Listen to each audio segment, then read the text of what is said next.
The fire and the fault lines.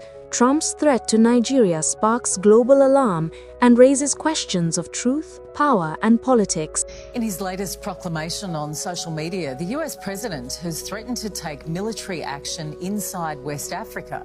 Donald Trump has escalated his language towards the Nigerian government, accusing it of failing to protect Christians from increasing violence.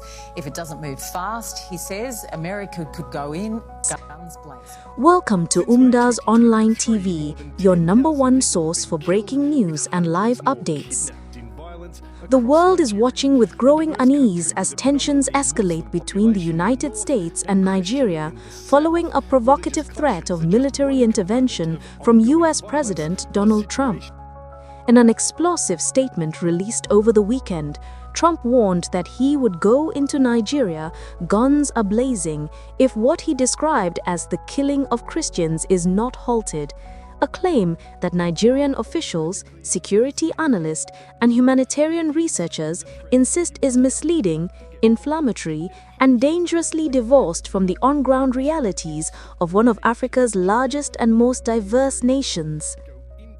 Trump's allegations, accompanied by his unilateral designation of Nigeria as a country of particular concern for religious persecution, have ignited an international controversy, shaken diplomatic relations, and sent ripples of anxiety through a country of more than 220 million people. Yet beneath the political theater lies a far deeper question.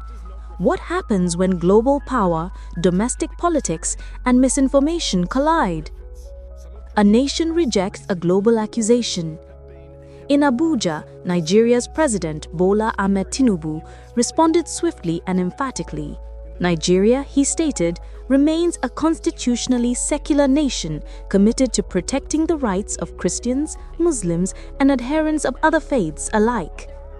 The characterization of Nigeria as religiously intolerant does not reflect our reality, Tinubu declared, calling the claims reckless and destabilizing.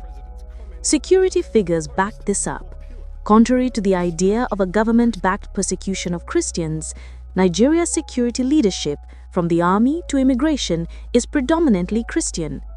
Violent extremist groups like Boko Haram and ISWAP target Muslims and Christians indiscriminately. The majority of victims of extremist violence in recent years have been Muslim communities in the Northeast. Humanitarian lawyer Bulama Bukati was blunt. There is no Christian genocide in Nigeria. These claims are divisive and dangerous. Political fires at home and abroad. The timing of Trump's statements has sparked intense speculation. Analysts note that Trump's renewed appeals to the American evangelical base, a core pillar of his political strength, come as he revives policies to position himself as protector of Christianity globally. In Nigeria, reactions range from diplomatic caution to outright outrage. Former Senate leader Ali Ndume urged calm and strategic diplomacy. Former presidential aide Bashar Ahmed lamented that activists pushing for foreign intervention had finally landed us in a mess. Controversial cleric Ahmad Gumi suggested the move is tied to Nigeria's 2027 elections, calling the crisis politically engineered. The U.S. Department of Defense did little to ease anxieties when U.S. Defense Secretary Peter Hegseth remarked that the Department of War is preparing for action, a history of uneasy partnership. This is not the first confrontation between Washington and Abuja. Relations have swung between cooperation and tension for decades, shaped by oil, security, and regional influence. Nigeria was previously labeled a religious freedom violator in 2020, but the designation was lifted in 2023 as relations improved. Now, that fragile balance is again at risk. High stakes for West Africa. Experts warn that any U.S. military intervention in Nigeria would be catastrophic. It could undermine Nigerian sovereignty. It would likely inflame extremist groups, not weaken them. And it could destabilize West Africa, where political coups have already reshaped the regional balance of power.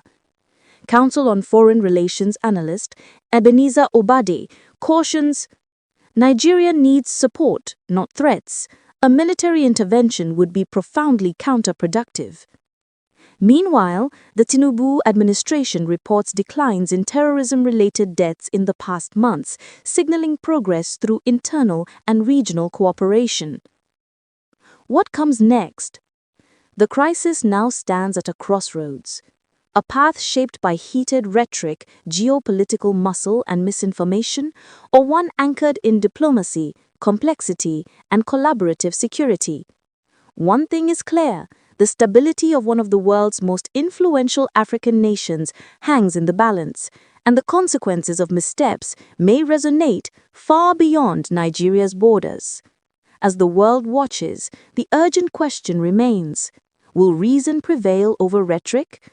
Or are we witnessing the opening lines of a geopolitical confrontation no one can afford? Aisha Habib, for Umdaz Online TV.